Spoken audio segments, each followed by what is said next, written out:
Hello दोस्तों, मैं उज्जवल कुमार आपका स्वागत करता हूं आपके अपने चैनल चैंपियन स्क्वाड में।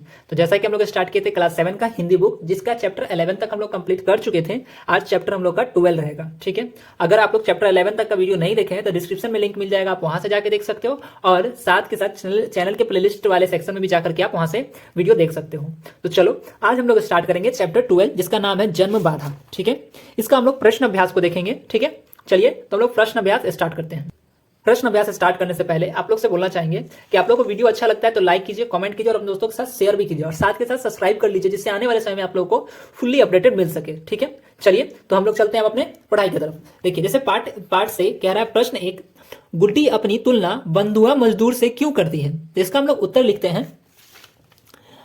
गुड्डी अपनी तुलना बंधुआ मजदूर से इसलिए करती है क्योंकि जिस प्रकार बंधुआ मजदूर को अपने मालिक के इच्छा अनुसार चलना पड़ता है, वह अपने मन से कुछ भी कर नहीं सकता। उसी प्रकार गुड्डी को भी अपने माता पिता के अनुसार चलना पड़ता है। वह दिन भर मजदूर की तरह काम करती रहती है, फिर भी उसे धीमर कहा जाता है। तात्पर्य यह है कि जिसे दूसरों की कृपा पर आश्रित रहना पड़ता है, उसे बंधुआ कहते हैं। ठीक है, अब देख लेते हैं हम लोग प्रश्न 2 क्या कह रहा है। प्रश्न 2 कह रहा है, माँ बाप के लिए चाय बनाकर लाते समय उसके पैरों में फुर्ती आ गई, क्यों। चलिए तो इसका हम लोग उत्तर लिख लेते हैं, क्यों आ गई उसके पैरों में फुर्ती। जैसे कि इसका उत्तर लिखेंगे, माँ बाप के लिए चाय बनाकर लाते समय उसके पैरों में फुर्ती यह सोचकर आ गई कि सरकार का काम जनता की समस्या को दूर करना होता है। ठीक है, बंधुआ मजदूर का शोषण मालिक करते थे। शोषण की इस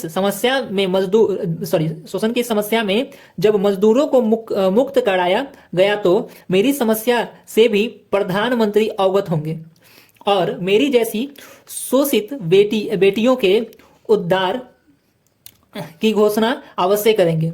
इस विश्वास के कारण उसके पैरों में फुर्ती आ गई। ठीक है, अब प्रश्न 3 देख लेते हैं। प्रश्न 3 थोड़ा सा घुमावदार है, लेकिन आप लोग समझ जाओगे। ठीक है, प्रश्न 3 में एक प्रश्न, ठीक है, लेकिन क्यों नहीं सुनी जाएगी मेरी बात। हिज्जे गलत हो पर बात तो सही है। ठीक है, ये जो है गुड्डी अपने मन के मन सोचती है। ठीक है, इसमें क क्वेश्चन पूछ रहा है, ऐसा गुड्डी ने क्यों सोचा। और ख में पूछा जा रहा है, यह वाक्य गुड्डी के व्यक्तित्व की किन विशेषता को दर्शाता है। चलिए तो इसका हम लोग उत्तर लिखते हैं। तो पहला प्रश्न में मतलब तीसरा प्रश्न का पहला में क का लिखेंगे हम लोग। ऐसा गुड्डी ने इसलिए सोचा क्योंकि शुद्धि अशुद्धि का विचार किसी परीक्षा में किया जाता है, ना कि किसी समस्या से अवगत कराने था। इसलिए वह हिज्जे संबंधित गलती का विचार छोड़कर पत्र लिखने बैठ गई। ठीक है, इसी प्रकार से हम लोग देखे थे ख में। ठीक है, ख में देखिए जिस प्रकार से प्रश्न पूछा गया, यह वाक्य गुड्डी के व्यक्तित्व के किन विशेषताओं को दर्शाता है, जिसका हम लोग उत्तर लिखेंगे। इस वाक्य में गुड्डी के प्रतिक्रियावादी एवं अनीति विरोधी व्यक्तित्व का पता चलता है। वह लड़के की भांति हर सुविधा से मुक्त रहने का आग्रही है। इससे स्पष्ट होता है कि वह अन्याय विरोधी, दृढ़ निश्चयी, परिश्रमी, सहनशील तथा स्वतंत्र प्रिय स्वभाव की है। ठीक है, अब देख लेते हैं हम लोग प्रश्न 2। प्रश्न 2 में क्या कर रहा है, टिकट कहां से लाऊं, बिना टिकट के ही भेज देती हूं, वे तो समझ ही जाएंगे। ठीक है, क में क्या कह रहा है, इसी का कॉप से क्वेश्चन है, गुड्डी ने ऐसा क्यों सोचा। और ख में है, यह वाक्य गुड्डी के किस पक्ष को दर्शाता है। चलिए तो इसका क का हम लोग उत्तर लिख लेते हैं। गुड्डी ने ऐसा इसलिए सोचा कि बिना टिकट पत्र वही भेजता है जिसे साधन का अभाव होता है, अथवा किसी व्यवस्था के कारण बिना टिकट पत्र भेजता है।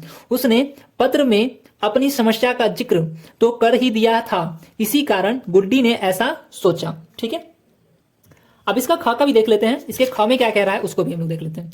तो ख में कह रहा है, यह वाक्य गुड्डी के किस पक्ष को दर्शाता है। तो इसका उत्तर हम लोग लिखेंगे, यह वाक्य गुड्डी के अधिकार पक्ष को दर्शाता है। बेटा बेटी दोनों एक ही गर्भ से पैदा होते हैं, फिर दोनों में अंतर क्यों। स्त्री पुरुष के आपसी सहयोग से ही परिवार रूपी गाड़ी सुचारू रूप से चलती है। फिर भी बेटी को बोझ इसलिए माना जाता है क्योंकि उसके पिता को लाभ की आशा नहीं रहती, जबकि वह अपने अधिकार के प्रति सजग थी। ठीक है, अब हम लोग देख लेते हैं प्रश्न ये आपका प्रश्न 4।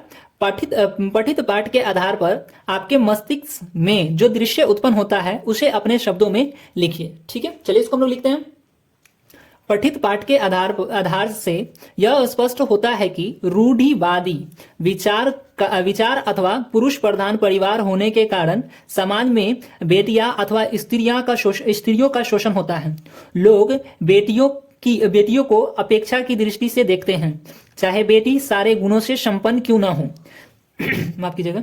जबकि सारे दुर्गुणों से युक्त कुकर्मी बेटा को हर प्रकार की सुविधा दी जाती है क्योंकि वह बेटा है। जैसा कि लेखिका ने स्पष्ट किया है कि गुड्डू बबलू कामचोर हैं, घर का कोई काम नहीं करता तथा मनु 7 साल का है जो सदा बीमार रहता है। फिर भी तीनों भाई की पढ़ाई लिखाई की सारी सुविधाएं प्राप्त हैं, लेकिन दिन भर घर का काम करने वाली गुड्डी उपेक्षित है।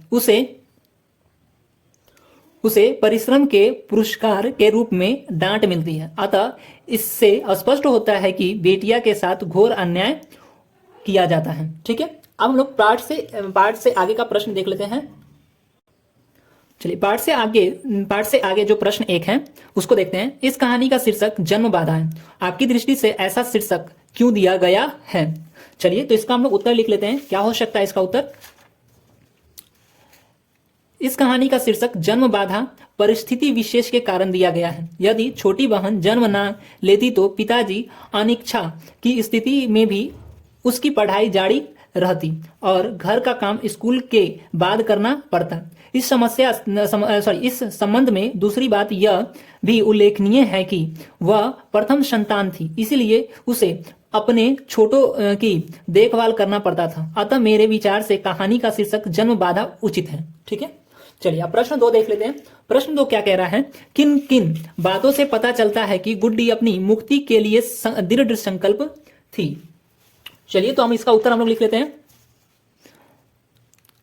गुड्डी अपनी मुक्ति के लिए दृढ़ संकल्प थी। इसका प्रमाण कागज एवं लिफाफा पिता के झोले से निकालना, फेंकी गई लीड पत्र लिखने के लिए रखना, प्रधानमंत्री को पत्र लिखना आदि के साथ साथ माता पिता के दुर्व्यवहार का उल्लेख पत्र में करना और यह कहना कि बनवा लो चाय बनवा लो या खटवा लो जितने दिन प्रधानमंत्री द्वारा मेरी मुक्ति की घोषणा नहीं होती। ठीक है, आप देख लेते हैं हम लोग। प्रश्न 3 क्या कह रहा है, थोड़ा इसको ध्यान दीजिएगा आप लोग।